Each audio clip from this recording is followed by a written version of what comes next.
How's it going, everybody? Hope you're doing well, and welcome to another week of CS2304.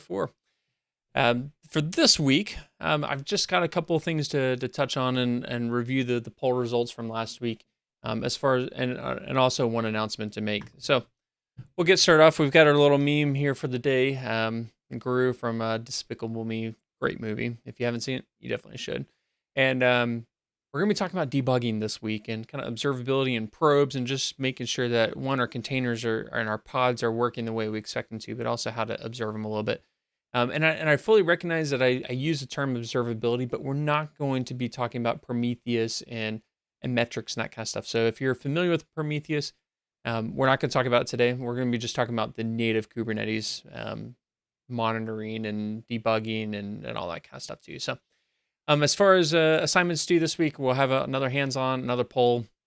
And then just as an announcement, there is a Docker Community All Hands event that's happening this week. It's actually on Thursday, so depending on when you watch this, you may or may not be able to see it. But I'm actually going to be giving two talks there. One's going to be a Compose and Kubernetes talk, which is starting to get a lot of excitement on Twitter and that kind of stuff. I tweeted about it.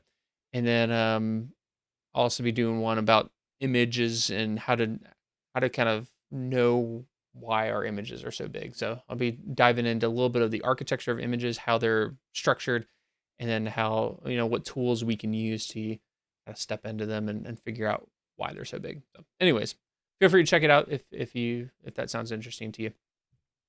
So just a couple of poll results from this past week as well. Let's look at those.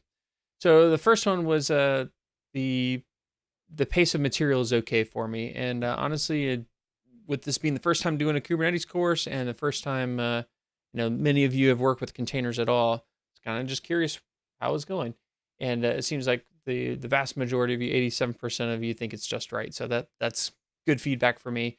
I know there's a couple of people that think it may be a little too fast or that want it sped up a little bit, but I think I'll keep it at this pace. With the hands-on and lecture materials and that kind of stuff too. So don't anticipate it getting much faster. The second question was, I actually asked my wife, hey, what question should I ask everybody? And she's like, ask a donut question. So kind of just did that. And that's where this one came from. So hopefully it made you laugh when you see it. But here's the results. So Carol Lee's, in case you're not familiar, is just a local bakery here in Blacksburg. And it's really good. That's our go-to place as a family. So anyways, interesting results. There you go. And then the last poll question was, again, just out of curiosity, and I think it might be interesting to see what other people think. I'm planning on getting a graduate degree after I finish my undergrad. And looks like 51% of you are still thinking about it, and then it's 32 no plans at all, and 18% of definitely in the plan. So honestly, it's not far off from where I thought it was going to be. But it's kind of neat to have those numbers as well. In case you forgot, I do have a master's in the computer science and applications. It's the new master's of engineering program that CS department has.